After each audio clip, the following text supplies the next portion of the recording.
Another day, another broken neck.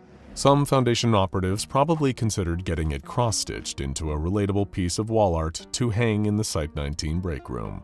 Yet another unfortunate researcher had been treated like a human game of Pop It by SCP-173. And in this case, the instruction for the researcher's neck was twisted.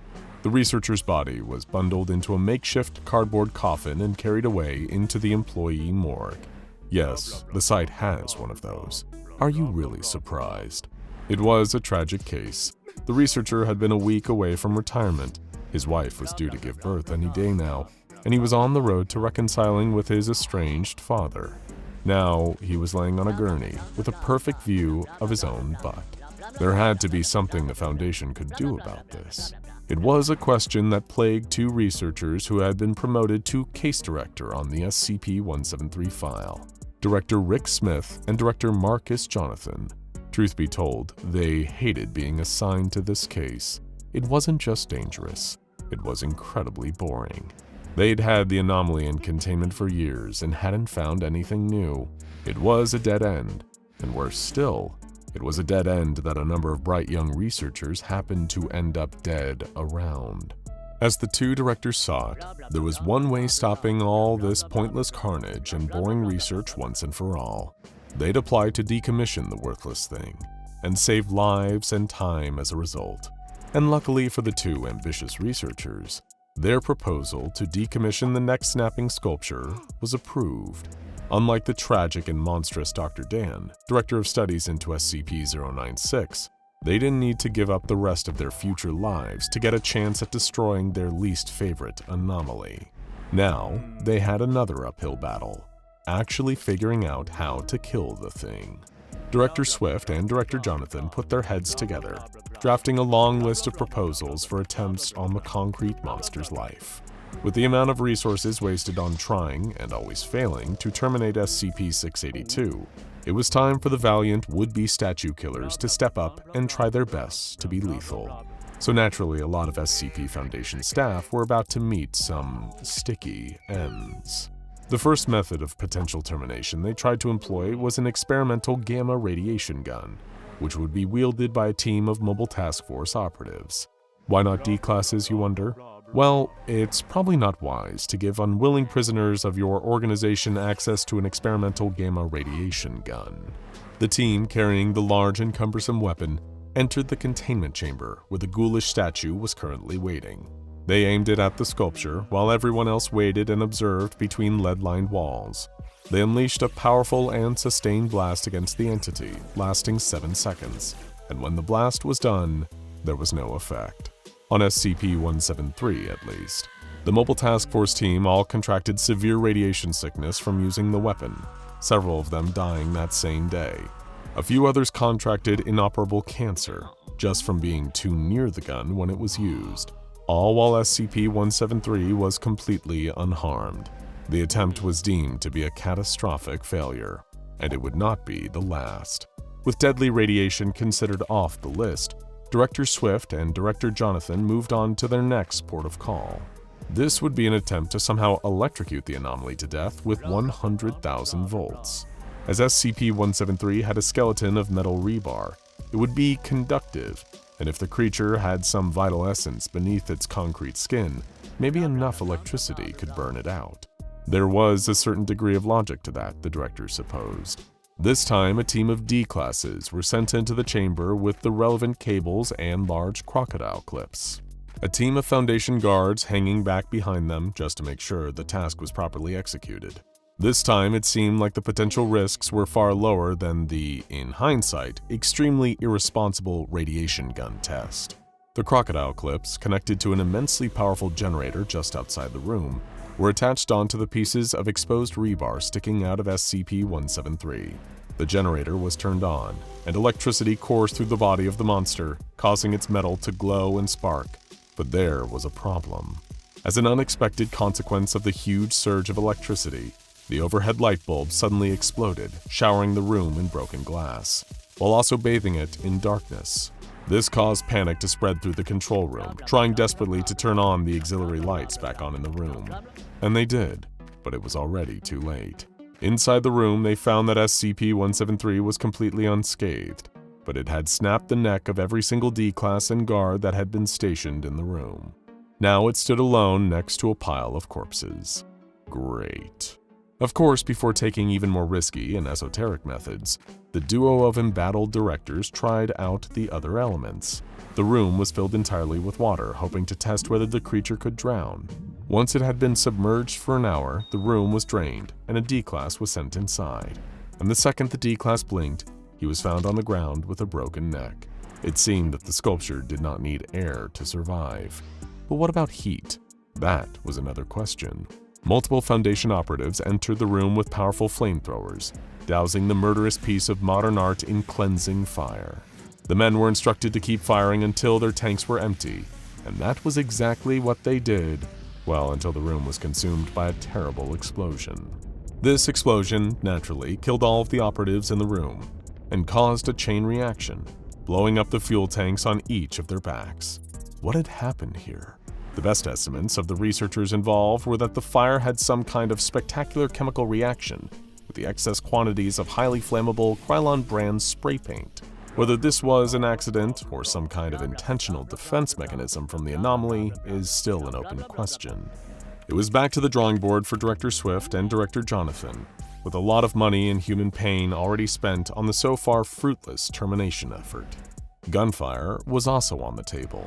A group of armored Mobile Task Force operatives were sent into the room with light machine guns and ordered to open fire on the deadly sculpture. Can you guess how this went wrong? The bullets ricocheted off the metal components of the statue, and then bounced off the surrounding bulletproof walls. Naturally, the same bullets struck the very task force members who'd fired them, penetrating their armor and causing a mix of painful injury and death. Any attempts to take down SCP-173 seemed completely cursed, with such a high risk of human death in every attempt. Director Swift and Director Jonathan figured that perhaps now would be the time to try employing the help of other anomalies in truly killing this thing. We're sure that their attempts here will go well, right? Oh, come on, let's live in hope, please. Mr. Deeds, the result of SCP-662, the Butler's Handbell, was instructed to try to destroy SCP-173. He gave a valiant attempt, but the thing snapped his neck when he blinked. SCP-049, the Plague Doctor, was also called in. His initial analysis was that the statue was devoid of pestilence, but the Foundation still hoped to benefit from the Doctor's deadly touch. The Doctor obliged his teachers and touched the statue. When the D-Class test was performed afterwards, unsurprisingly, the poor fellow had his neck snapped. Of course, anomalous weapons were considered a valuable potential option too, such as SCP-3108, the nerfing gun, a specially designed anomalous Nerf gun capable of reducing the quality of everything it shot. Perhaps, Director Swift and Director Jonathan figured, if they fired at the statue enough, it would be reduced to something worthless and inert. Seems as good a plan as any, all things considered. A D-Class was sent into the room and given the nerfing gun, instructed to fire upon the sculpture as much as they could. However, in the process, one of the Nerf darts bounced off of the sculpture's concrete flesh and landed back on the shooter, devolving him into a strange ape-like creature, which immediately had its neck snapped as soon as it looked away from SCP-173. The entire effort had thus far been an unmitigated disaster, as was often the case during decommission attempts. Far more Foundation personnel had met their untimely ends than the anomaly they intended to put out to pasture. The amount they were about to lose in death benefits alone were, frankly, staggering. Any other company might just cut its losses and decide to go on as normal, burying the whole embarrassing affair below multiple layers of red tape. But this wasn't the case for the SCP Foundation. They may have been immune to nightmarish beasts and reality-warping groups of interest, but like the best of us, they weren't immune to the sunk cost fallacy. Oh God, there's gotta be some way we can kill this stupid peanut, Director Swift said, downing his fifth cup of coffee and ignoring the accompanying chest pains. It's not a peanut anymore, Director Jonathan said. There were copyright issues. Whatever. We've spent thousands of dollars trying to destroy this lump of worthless concrete and rebar. Hundreds have died. Some of our best technology has been humiliated in our quest to decommission this thing. If we don't walk away with the dub on this, we're about to be put on 682 tank cleaning duty. And that's not gonna be me. Jonathan didn't want to admit it, But his co-director on this seemingly doomed project was right. They needed to show results, or it would have been their necks on the line. They brainstormed well into the night, stopping only briefly to watch the first 3 John Wick movies on Netflix to ease the tension a little bit. And once they were done, they had nothing. It was a complete waste of time, and the deadline is ticking closer. Their desperation reached a fever pitch as the sun started to rise, knowing that their supervisors would soon want some results. In a moment of desperation, Director Swift voiced a brain fart out loud. What if we picked a completely disposable employee and sent them in there to wail on the stupid thing with a sledgehammer? It was foolish, mindless, downright idiotic. But maybe it was so stupid, it just might work. A proposal was drawn up hastily, with plenty of coffee stains still on the paper, and submitted to the rest of the administration of the site, which caused plenty of raised eyebrows. But at this point they were willing to try anything. Agent Smith was selected for this very special mission, taking up a sledgehammer and walking into the room where the diabolical sculpture lay, most likely to his very own neck-snapping death. Incidentally, Agent Smith hadn't been working at the Foundation for long enough to qualify for the death benefit, so all they'd be risking here was the cost of filling his vacant boots. Director Swift and Director Jonathan stood in the control room, watching the hapless agent trudge into the room, dragging the sledgehammer behind him. There was everything to play for, and it would all come together in one more decisive swing. Crunch! For once, it wasn't the sound of the plucky agent's vertebrae being vandalized. No, it was the sound of a sledgehammer smashed into old concrete, shattering away a chunk of the sculpture's head. A spiderweb of cracks spread across the surface of the monster's body as a sprinkling of concrete dust wafted down from the site of the hammer's strike. Directors Swift and Johnson were astonished. Was this actually working? Agent Smith dabbed the sweat from his brow and exhaled. He didn't even have the clearance to know what he was smashing up with an indifferent tool of Home Depot, or that many of his superiors considered him a dead man walking. He was, in many ways, an ideal low-level Foundation agent. He wasn't here to question the orders given to him. He was just here to swing the hammer, and that he did. He picked up the hammer once again and swung it. Crunch, crunch, crunch! To the amazement of the directors who sent him into the lion's den, Agent Smith kept on swinging, smashing chunk after chunk of concrete away from the rebar skeleton of the monster. A foul-smelling ichor of old blood and human excrement filled the room. The sculpture had made a habit of messing its containment chamber with over the decades of Foundation imprisonment. Crunch, crunch, crunch! With every swing and heavy impact, more of the bent rebar and disgusting sludge was laid bare. The floor was slowly filling up with chunks of broken, dirty concrete. Agent Smith didn't know it, but he was killing one of the most infamous and dangerous entities that the Foundation had ever known. Something that even their far more terrifying monsters, like the Shy Guy and the hard-to-destroy reptile, felt sheepish around it. But not Agent Smith. With the dutiful robotic motions of a dedicated workman, he smashed apart the rest of the statue until it was a pile of rubble, blood, and filth on the floor, held together loosely by a meshwork of metal rods. And in amongst it all, there was a small metal canister on the ground, tarnished by years in the concrete. Smith reached down and picked it up, carefully popping open the lid. There was nothing but a small scrap of paper inside, with something written on it. Agent Smith read it carefully, and the test was over.